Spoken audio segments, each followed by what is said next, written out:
Here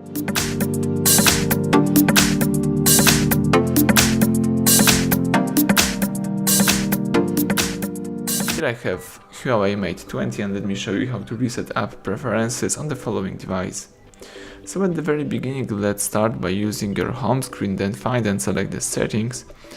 From the list of settings, let's choose apps, tap apps again, select more key and choose reset app preferences right here.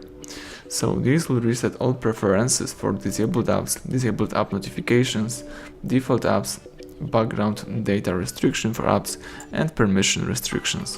What's really important, you will not lose any app data. So if you are aware of this, let's tap reset and that's it. You just restore the default app settings, so everything went well. Thank you for watching. Please subscribe our channel, leave thumbs up under the video.